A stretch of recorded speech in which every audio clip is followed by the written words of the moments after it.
Donc, salut à tous et bienvenue dans la sixième partie de notre TP sur la réalisation d'un site e-commerce sur Symfony 7. Dans cette sixième partie, nous allons déjà dans un premier temps voir ajouter à notre application des messages flash. Donc, ça suppose que après des actions dans notre application, on va devoir afficher un petit message à l'utilisateur. Donc, ça peut par exemple être après la modification. On peut par exemple retourner un petit message à l'utilisateur, votre article a été modifié ou peut-être votre catégorie a été modifiée. Après la suppression, donc on va gérer ce système-là dans cette vidéo. Après aussi, on verra aussi les droits d'accès. Donc on va par exemple donner uniquement la possibilité à l'administrateur principal d'accéder à cette page aussi. Parce que voilà, ça concerne toute l'application. Donc déjà, sans plus tarder, vous allez démarrer votre application. Donc, et ensuite, on va se rendre dans le répertoire template. Donc dans template, on va créer un répertoire. On va aller dans... Vous allez créer un répertoire que vous allez appeler layout.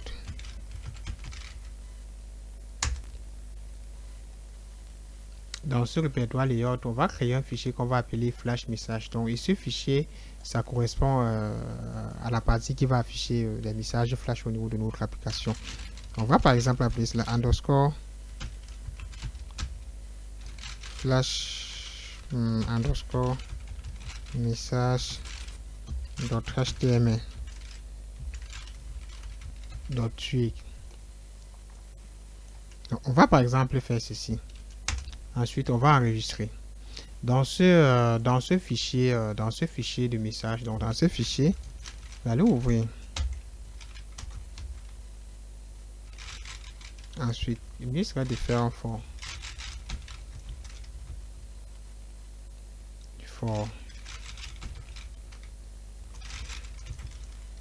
type message app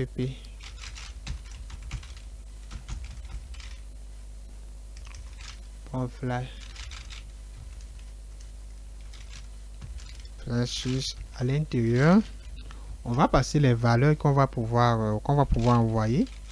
On aura des messages de type succès. Ensuite, on aura des messages de type danger. Donc ici, ça sera par exemple pour la suppression. Donc danger. Ensuite, on pourra aussi retourner les messages de type info, juste pour retourner des informations. Maintenant, à ce niveau-ci, on va encore ajouter une boucle. On va dire for. Tant qu'il y a des messages, for message. Message. Donc ici, vous allez ajouter un S.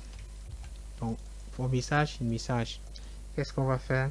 On va donc afficher les messages. On peut par exemple faire un div. C'est dans cette div qu'on va retourner notre message. Dans cette div, ce qu'on va faire, c'est que on va ajouter à ça une classe. Bon, je sais pas, on va afficher cela dans call. Au lieu de 6, on va mettre 12.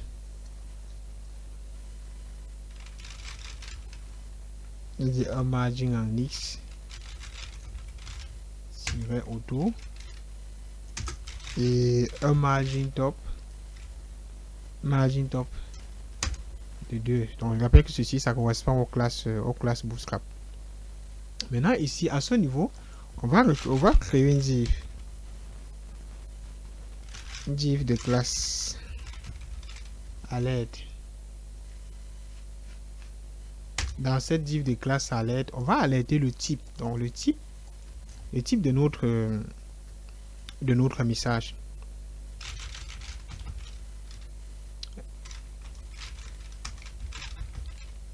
Alert tiret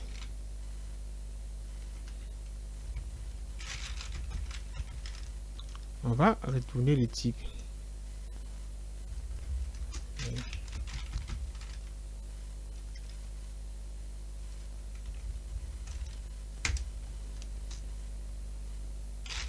On va faire un fat.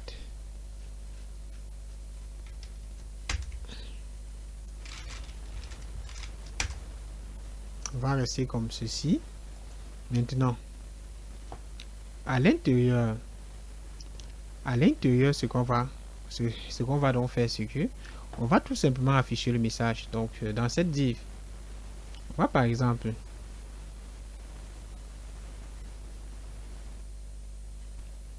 afficher le message.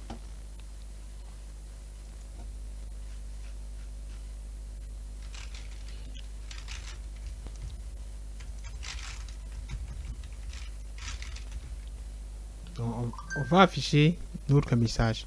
Je pense que jusqu'ici, on a fini avec le fichier qui va se charger, qui va se charger d'afficher notre message. Maintenant, on peut donc revenir au niveau de notre contrôleur. Je rappelle que vous avez un bundle qui gère ceci, qui est directement intégré dans Symfony. Donc, ici, ce qu'on fait, c'est que on va récupérer les messages. Donc, les messages venant des messages flash. On voit comment implémenter cela au niveau de Symfony. Et à ce message, on va associer. Donc, on aura 3 types de messages. Il y aura des messages de type succès. Par exemple, pour des ajouts. Donc, si tout s'est bien passé pendant l'ajout d'un article, on peut retourner un message de type succès. En cas d'erreur ou par exemple, ou en cas de suppression, on peut retourner un message de type danger. C'est-à-dire, on peut retourner cela dans le rouge. Peut-être avec un fond rouge. Donc, voilà, votre article a été supprimé. Ou par exemple, en cas d'erreur, on peut aussi retourner cela dans ce type-là. Supposons s'il y a par exemple une erreur, on peut retourner cela dans ce message. Maintenant, on a donc le message de type info. C'est juste pour ça va nous servir à donner, par exemple, les informations. Donc, les informations concernant certains types, bon, voilà, concernant un type d'action. Donc, après cela, ce qu'on va donc faire, c'est que on va retourner. Donc, vous allez enregistrer votre fichier et puis on va retourner au niveau de notre contrôleur. Ou à ce niveau-ci, au niveau de notre contrôleur, on va ajouter à cela, on va ajouter à chaque action. On a l'action créer, donc qui permet d'ajouter des catégories. On a l'action modifier qui permet de modifier la catégorie. Ensuite, on a l'action delete qui permet de supprimer les catégories. Donc, après ces actions, alors après l'action ajouter, modifier, supprimer, on va retourner un message à l'utilisateur. Et pour retourner ce message, on a ici à ce niveau, c'est qu'on crée. Donc après la création, ici ce flush va nous permettre déjà de créer. Après la création, on va donc créer ce message. Et ce message va se créer à partir de $10 add flash. On a add flash qui prend un paramètre, qui prend deux paramètres. Le premier paramètre correspond au type. Et rappelez-vous, comme j'avais expliqué à ce niveau-ci, on va retourner 3 types. Donc on va déjà retourner le type success. Qui est, voilà, ensuite il y a le type danger, il y aura le type info. Maintenant, après la création, si tout s'est bien passé, on va retourner par exemple le message de type success. Et à l'intérieur, on va donc retourner le message qui sera utilisé à l'utilisateur. Et ce message est passé en deuxième paramètre. On peut par exemple retourner à l'utilisateur le petit message votre catégorie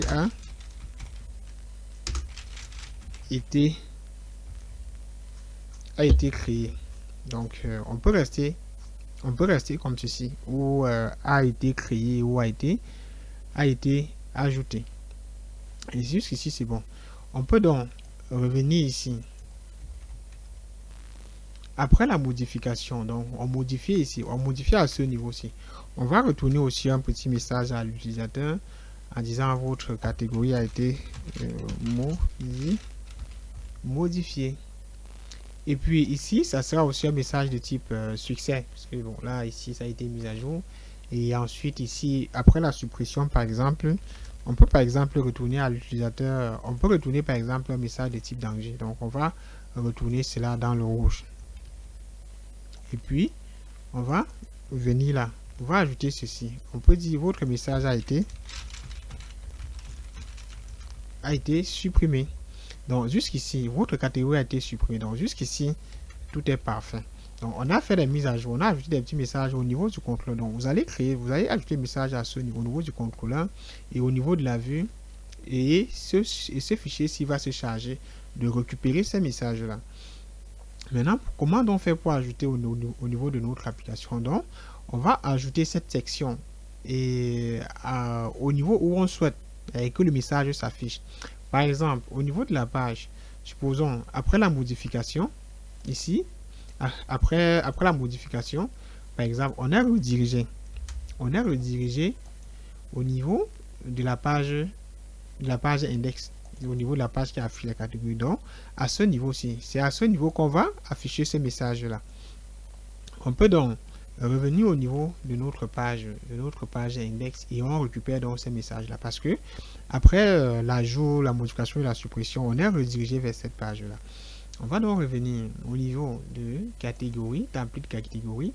Ensuite, on va se rendre dans index et ensuite, on va importer notre flash message au lieu ou au niveau où on souhaiterait que cela s'affiche. On va venir ici.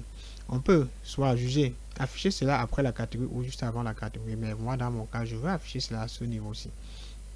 Donc, je vais revenir après le titre de ma page. Ensuite, je vais inclure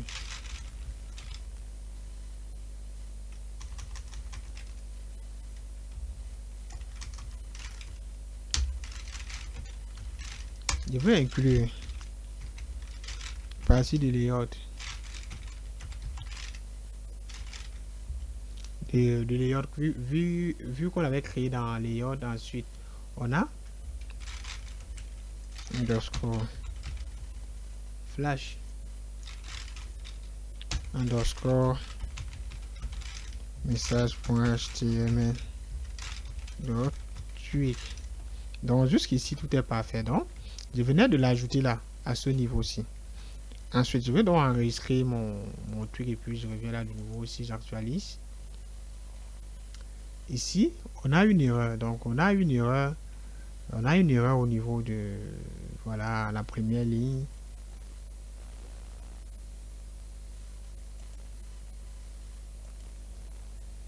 Au niveau de flash message, on a encore ce i.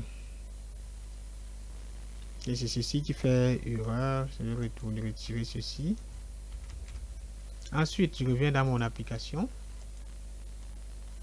J'ai ici, on dit que cette méthode-ci n'existe pas.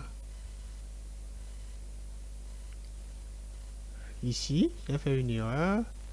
Ici, c'est S, ça pas de T. J'enregistre. Et puis, je reviens. J'actualise. Bon, ici, tout fonctionne déjà bien. Donc, jusqu'ici, tout est bon. Maintenant, on va tester. On va tester pour voir si tout fonctionne bien. On va tenter de modifier ceci. Si je modifie, et puis je retourne là, j'enregistre. En principe, on devrait avoir le message. On devrait avoir notre message à ce niveau-ci. Attendez.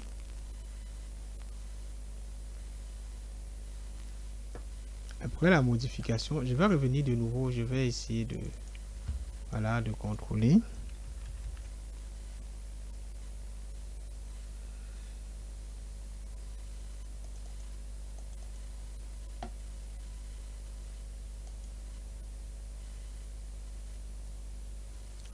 Je vais de nouveau tester.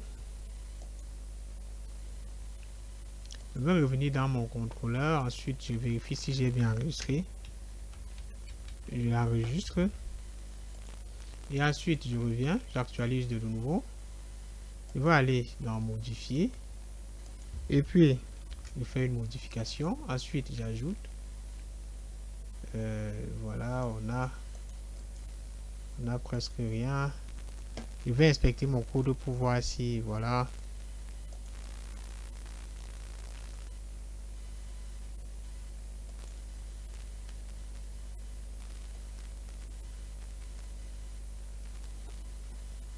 J'ai aucun message. Je vais revenir là.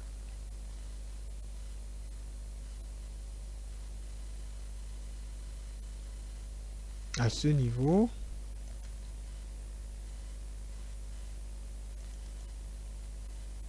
Ok, je vois où j'ai fait l'erreur. Donc ici, c'est le problème se trouve à ce niveau. Le problème se retrouve au niveau de la position. Parce que j'ai ajouté cela après la redirection. Donc faites attention à ce niveau. Vous devez ajouter cela. Vous devez ajouter cela avant la redirection. Parce que après la redirection, vous aurez, ça ne va pas fonctionner. Donc, vous allez ajouter cela avant la redirection. Je vais revenir ici là de nouveau et puis je vais, voilà, j'enregistre. Et puis je reviens là de nouveau, je dois actualiser. Et puis voilà, je vais modifier mon article. Je reviens là et modifie. Ensuite, j'ajoute. Là, tout est maintenant parfait. Donc, on peut constater que là, on a retourné notre message. Donc, on peut déjà voir comment on a affiché votre catégorie a été modifiée. Je peux supprimer la catégorie. Ici, on a notre message. Votre catégorie a été supprimée. Maintenant, on va de nouveau ajouter une nouvelle catégorie. Si on ajoute notre catégorie et qu'on clique sur sauvegarder, on a donc ce message, votre catégorie a été supprimée. Donc ici, jusqu'ici, on vient de voir les messages flash. Donc on a pu ajouter des messages flash à notre application. Maintenant, jusqu'à ce niveau, on va maintenant voir la gestion des droits. Donc comme actuellement nous sommes dans la page catégorie, on va restreindre l'accès à cette page à certains types d'utilisateurs. Donc on va par exemple décider que ce n'est que l'admin principal qui va se charger, donc qui aura la possibilité ou qui aura accès à cette page. Maintenant, ce qu'on va donc faire, c'est que on va se rendre dans le fichier security. Vous allez vous rendre au niveau de config. Dans config, on a un fichier qu'on appelle config package. Ensuite, on aura le fichier security.yaml. Au niveau des configurations, vous avez access control. Donc access control, ça va gérer donc on va gérer des rôles à partir des URL, donc à partir des liens. On va déjà dans un premier temps documenter la première ligne. Par exemple, en documentant la première ligne, on a ceci. On a par exemple la route qui commencera par /admin role. On a role admin. Donc, ça suppose que ce n'est que les utilisateurs qui sont en rôle admin qui pourront accéder à cette page-là. Donc, accéder à toutes les URL. Commençons par /admin. Donc, on va revenir dans notre application. On va modifier la route. On va se rendre dans catégorie contrôleur. Ensuite, pour chaque route, on va ajouter admin /admin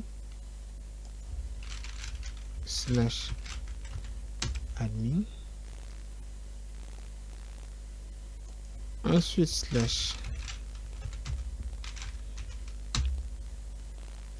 /admin et /admin. Donc jusqu'ici on a /admin. Donc ici, donc on va revenir au niveau de notre fichier security. Donc ce n'est que les utilisateurs qui sont authentifiés et qui ont le rôle admin qui auront accès à toutes les fonctionnalités ou à toutes les routes commençant par /admin. Donc jusqu'ici déjà, c'est voilà, c'est bon.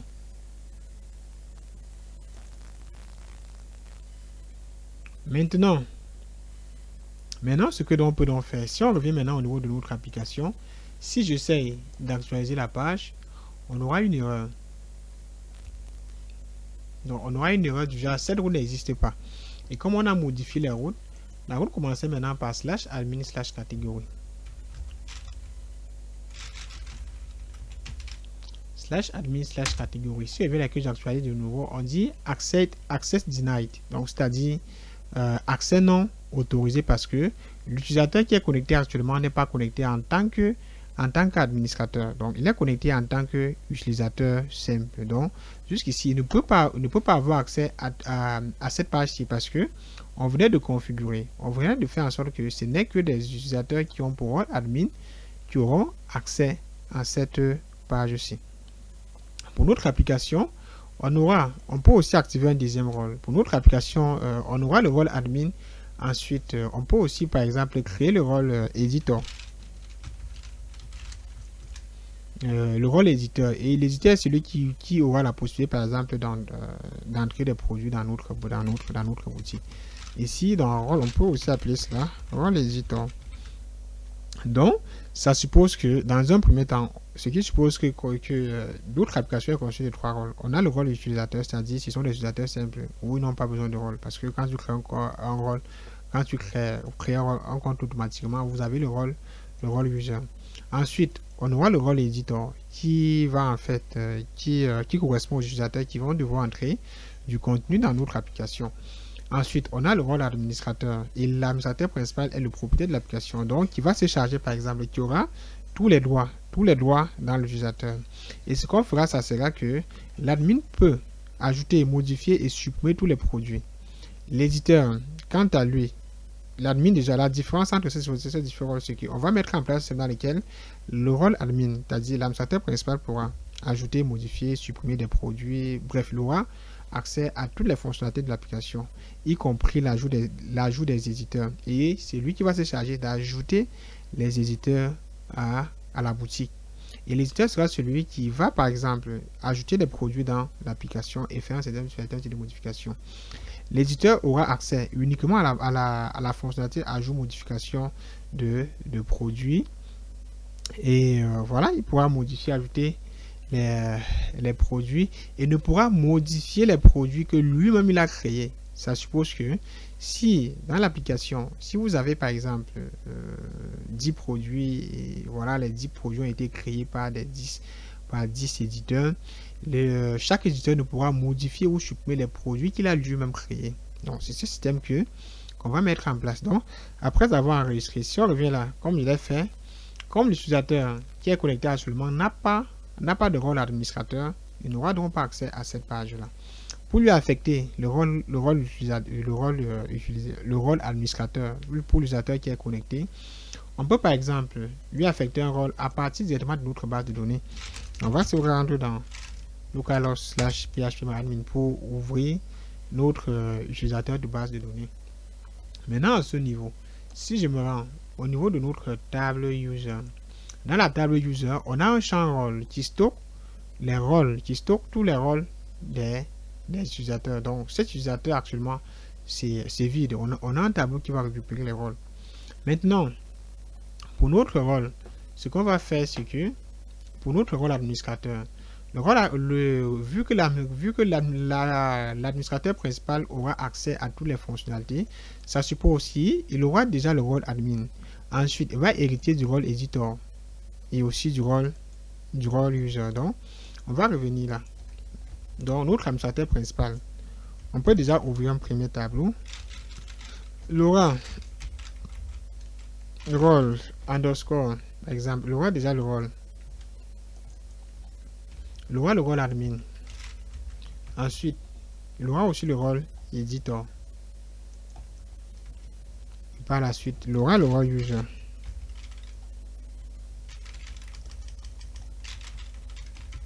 Il aura le rôle user. Donc, on va récupérer tout ceci. Vous allez récupérer tout ceci. Ensuite, vous allez vous rendre au niveau de notre base de données. On va affecter cela à l'utilisateur à qui on souhaite utiliser comme admin principal. Donc, dans mon cas, on va utiliser le premier compte comme étant l'admin principal. Donc, je vais aller dans Edit ou Modifier. Je vais aller au niveau des rôles. Vous allez vous rendre dans la section des rôles. À l'intérieur, ici, vous allez ajouter ce tableau. Donc, ça suppose que cet utilisateur aura déjà le rôle admin, il aura le rôle éditeur, ensuite il aura le rôle user. Donc, ça suppose que il aura accès à toutes les fonctionnalités qui sont dédiées à l'administrateur principal. Il aura aussi accès à toutes les fonctionnalités qui sont dédiées à l'éditeur. Et ensuite, il aura aussi accès à toutes les fonctionnalités qui sont dédiées à l'utilisateur simple. Donc, après cela, je peux cliquer sur Go pour modifier. Jusqu'ici, on a donc modifié cela. Si je me rends là maintenant de nouveau et que j'actualise, ça va automatiquement déconnecter l'utilisateur parce que parce que ça a détecté une modification au niveau de la base de données. Donc, ça a déconnecté l'utilisateur. Je vais de nouveau me connecter. Une fois connecté, vous pouvez constater que là, j'ai pu maintenant ouvrir la page catégorie. Donc, ce n'est plus le système Access Deny. Donc, j'ai pu ouvrir la base de la fonctionnalité catégorie. Donc, actuellement, je peux ajouter, modifier et supprimer des catégories.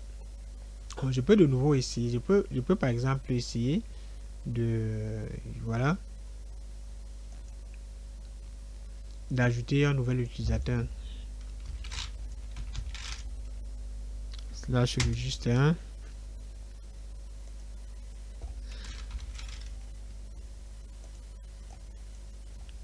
On va ajouter un nouvel utilisateur. Je vais lui affecter un mot de passe.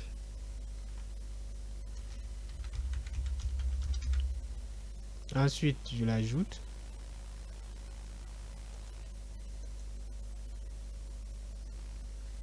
Ok, il est bien ajouté.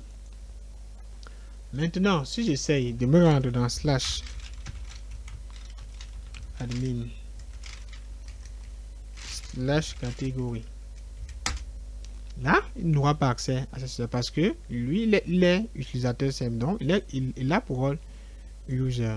Il a pour rôle user, tout simplement. Donc, il n'aura pas accès à cette fonctionnalité. Je vais de nouveau le déconnecter.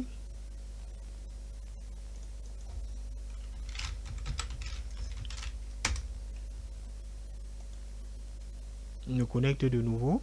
Ici, si je me rends maintenant à ce niveau, vous pouvez constater que celui-ci, l'utilisateur connecté a 3 rôles.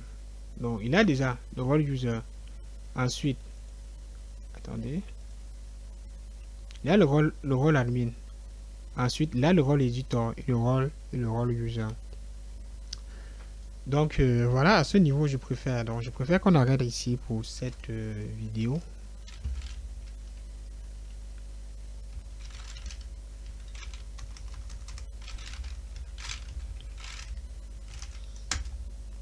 On va arrêter déjà pour cette vidéo. On va arrêter ici pour cette vidéo. Et maintenant, dans la prochaine vidéo, je crois que on va afficher les utilisateurs. Donc, on va afficher les utilisateurs de notre application. Et ensuite, on va donner la possibilité à l'utilisateur ou à l'admin principal d'ajouter certains utilisateurs comme étant éditeurs. Donc, déjà, on va arrêter ici. Et voilà, on va se prendre dans la prochaine vidéo. Et si vous avez des préoccupations, n'hésitez pas à les laisser en commentaire. Donc, et aussi, n'oubliez pas aussi de liker si cette vidéo vous a aidé, de partager. Et bon, voilà.